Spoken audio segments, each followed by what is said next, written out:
तो स्टूडेंट्स,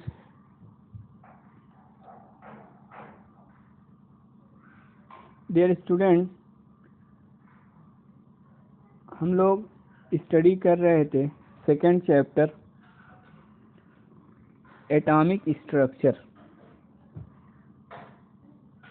उसमें कुछ टॉपिक प्रीवियस वीडियोस के अंदर स्टडी किए गए थे और उसमें आगे next topic Bohr's atomic model मैंने इसमें स्टडी की कराया था आप लोगों को पिछली क्लास के अंदर। ठीक है, तो इसमें कुछ छोटे छोटे टॉपिक्स हैं जिनकी भी स्टडी आज हम लोग करेंगे, जिनको कहा जाए तो एक तरह से कहा जाए तो ये बेसिक ऑफ केमिस्ट्री के ही टर्मिनोलॉजी हैं। मतलब ऐसे टर्म जिनका हमको बार बार यूज़ करना है तो उनकी खास तौर से डिस्कशन ज़रूरी है। इसलिए छोटी छोटी टर्म होते हैं, बीच बीच में आते हैं, तो उनका कॉन्सेप्ट अगर क्लियर नहीं रहेगा तो क्वेश्चन वगैरह सॉल्व करने में दिक्कत होती है, प्रॉब्लम होती है। तो इसी में देखिए एक ये टॉपिक है कि what is the isotope. Isotope क्या होता है? तो आइसोटोप कहा जाता है कि element which have same atomic number but different atomic mass. ऐसे एलिमेंट जिनमें एटॉमिक नंबर सेम होता है लेकिन उनका एटॉमिक मास डिफरेंट होता है, उनको आइसोटॉप कहते हैं। ठीक है, तो आइसोटॉप ऑफ कार्बन में देखिए कि ये कार्बन सब में 6 लिखा हुआ है। देखिए ये 6 लिखा हुआ है। तो आप जानते हैं कि कार्बन का एटॉमिक नंबर 6 होता है और एटॉमिक मास ऊपर लिखा हुआ है। तो एक C6 कार्बन 12 हो गया आइसोटॉप, 6 कार्बन 13, 6 कार्बन 14। एक बात ध्यान दीजिएगा यहाँ पर कि कोई भी एलिमेंट जब होता है, कोई भी एलिमेंट होता है, जैसे हम ए सपोज कर लीजिए कोई एलिमेंट है, तो यहाँ पर जो लिखा जाता है, जो Z मैंने लिखा है ना, ये यहाँ पर एटॉमिक नंबर लिखा जाता है। क्या लिखा जाता है? Atomic number. ठीक है, और यहाँ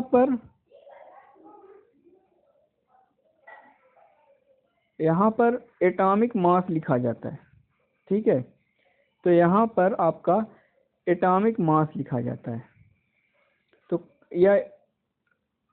तो या इसको लेफ्ट साइड में भी लिख सकते हैं या राइट साइड में। मतलब अगर किसी एलिमेंट के नीचे बाएं साइड में कोई डिजिट लिखी हुई है तो वो उसका एटॉमिक नंबर होगी, और कोई डिजिट अगर एलिमेंट के ऊपर लिखा हुआ है लेफ्ट या राइट में तो वह उसका क्या होगा? एटॉमिक मास होगा। ठीक है, हाँ, चलो आगे बढ़ते हैं, देखते हैं। तो ये मैं बता रहा था कि ये कार्बन का तो ऊपर जितना लिखा हुआ सब एटॉमिक मास है। तो ये है कार्बन का आइसोटॉप।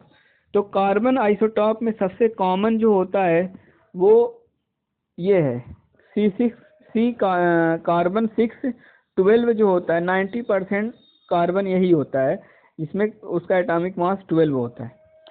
अच्छा, हम लोग जब भी कभी क्वेश्चन में, किसी भी क्वेश्चन में एटॉमिक मास लिखना होता है और कार्बन का एटॉमिक मास लिखना रहता है तो हम हमेशा 12 यूज़ करते हैं। इसलिए कि जब एवरेज एटॉमिक मास इन आइसोटॉप्स का आप निकालेंगे तो आपको 12 के आसपास कुछ पॉइंट आएगा। ठीक है, तो जब किसी भी एलिमेंट का जो एटॉमिक मास हम क्वेश्चन वगैरह में लिखते हैं या जनरली लिखते हैं तो वह उसका एवरेज एटॉमिक मास होता है। ठीक है, जैसे 12 ये 12 है, 12 और 13 हो जाएगा 25, और 25 और 14 क्या हो जाएगा? 39। ठीक है, तो ये अबाउट आता है 13 के आसपास। लेकिन कार्बन 12 जो है C12 उसको कॉमनली लिखा जाता है। और ये आइसोटॉप ऑफ हाइड्रोजन है। तो आइसोटॉप ऑफ हाइड्रोजन के भी 3 आइसोटॉप हैं। हाइड्रोजन का एटॉमिक नंबर सबको पता है 1 होता है। तो 1H1, 1H2, 1H3, ये आपका लाइटेस्ट हाइड्रोजन होता है। सबसे हल्का हाइड्रोजन जो होता है 1H1 होता है, और सबसे हैवी हाइड्रोजन जो होता है वो 1H3 होता है वेट के हिसाब से देखा जाए।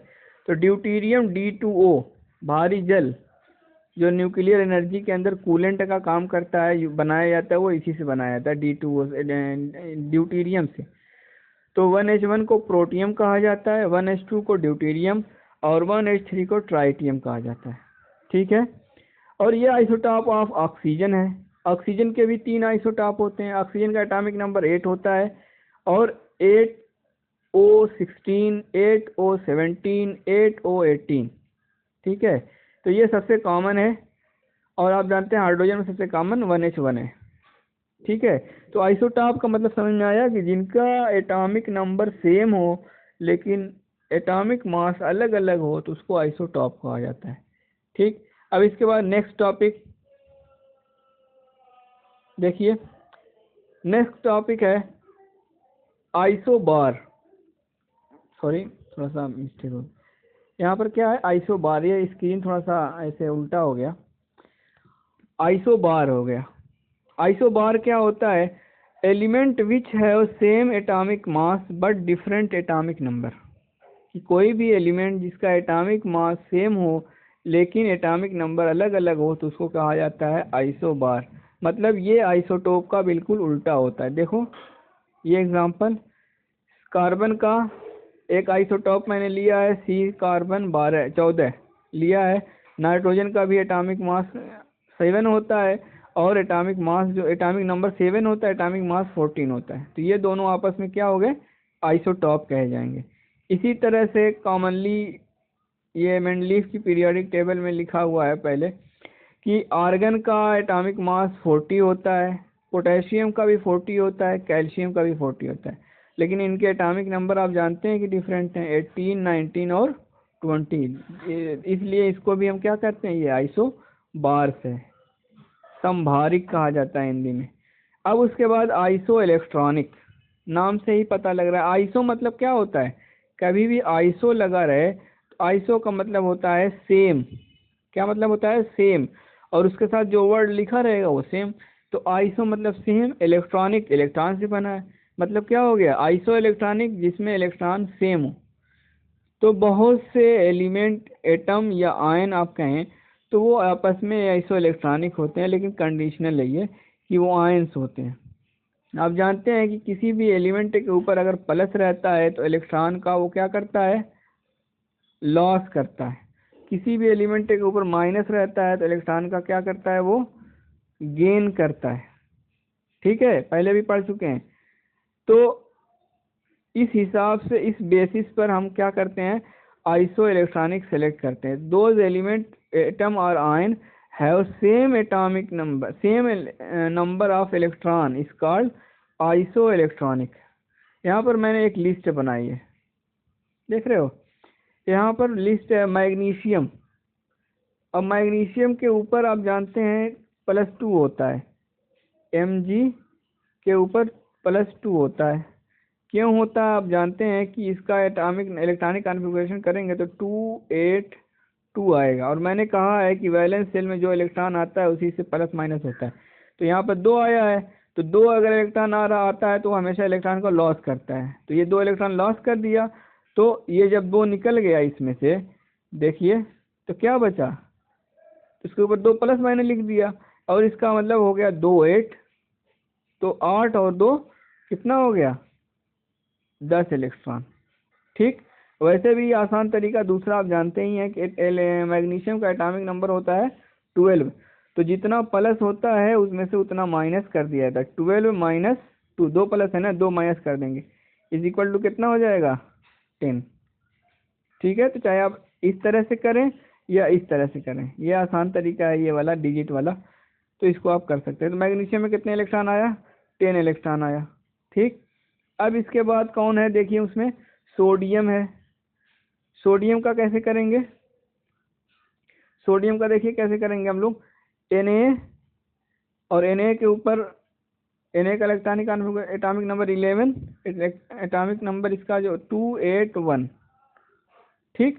ये 1 इसमें से निकल जाएगा क्योंकि 1 इलेक्ट्रॉन हमेशा लॉस ही करता है, तो 1 निकल जाएगा इसका। तो इसका मतलब Na पर कितना प्लस लिख देंगे? 1 प्लस लिख देंगे। तो 11 - 1 = 10। 10 इलेक्ट्रॉन इसमें भी आया। पहले भी हम बता चुके हैं कि किसी भी एलिमेंट का जो एटॉमिक नंबर होता है, चाहे वो इलेक्ट्रॉन घटाने या बढ़ाने पर ही क्यों ना हो, वह एटॉमिक नंबर जो होता है उस उतना ही इलेक्ट्रॉन उसमें माना जाता है। ठीक है, ये बात ध्यान रखिएगा। तो इसमें भी 10 आ गया। अब उसके बाद देखिए दिया हुआ है क्या चीज़, फ्लोरीन। इसका तुम लोग कर सकते हो, ऐसे मैं कर रहा हूँ, तुम लोग भी प्रैक्टिस आप कॉपी के पेन लिए रहा करो, अपने से करने की कोशिश किया करो। ठीक है, मैं तो कर ही दूंगा। तो फ्लोरीन का एटॉमिक नंबर कितना होता है, सबको पता होना चाहिए, 9। जिसको याद ना हो याद रखे हुए, एक कम से कम 1 से 30 तक एलिमेंट के नाम आप याद रखा करें, और एक झटके में, 1 मिनट में, 1 सेकंड में आप बताएं उसको। फ्लोरीन का 9 होता है। तो 2 और क्या होगा इसका, इलेक्ट्रॉनिक कॉन्फ़िगरेशन करें पहले। तो 2 और 7, वैलेंस शेल में कितना आ रहा है, 7। तो ये इलेक्ट्रॉन लॉस कभी नहीं करता है, जब 7 आता है तो वो हमेशा इलेक्ट्रॉन का गेन करता है। कितना लेता है, हमेशा 1, क्योंकि इसको 8 बनना होता है इनर्ट होने के लिए। तो ये 1 इलेक्ट्रॉन, इसलिए इसके ऊपर 1 माइनस लगा देंगे। तो आप जानते हैं कि किसी भी एलिमेंट पर जब माइनस लगा होता है तो उतना माइनस उसके एटॉमिक नंबर में प्लस कर देते हैं, तो वो ठीक है। तो ये कितना हो गया, 10। तो जब F माइनस जो होता है उसका एटॉमिक नंबर 10 हो गया, इसका मतलब इसमें 10 इलेक्ट्रॉन। मैग्नीशियम, सोडियम, मैग्नीशियम सब में 10 इलेक्ट्रॉन। इसी तरह से ऑक्सीजन का कर लीजिएगा, नाइट्रोजन का भी। नियॉन जो होता है इनर्ट गैस है, ऑलरेडी उसमें 10 होता ही है। और इस तरह से आप जितने चाहें, ठीक है ना। हाँ, okay, thank you. Next class में जो है आप लोगों को 1 मिनट, 1 सेकेंड।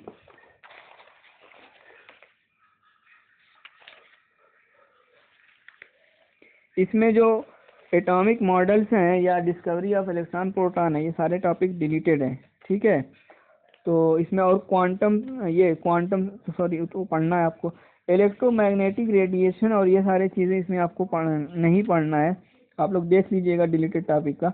अब इसके बाद आपको क्वांटम नंबर पढ़ा जाएगा, और उसके बाद रूल्स हैं कुछ, हाइजेनबर्ग के रूल हैं, और पाउली का रूल है, और ये हुन्स रूल है।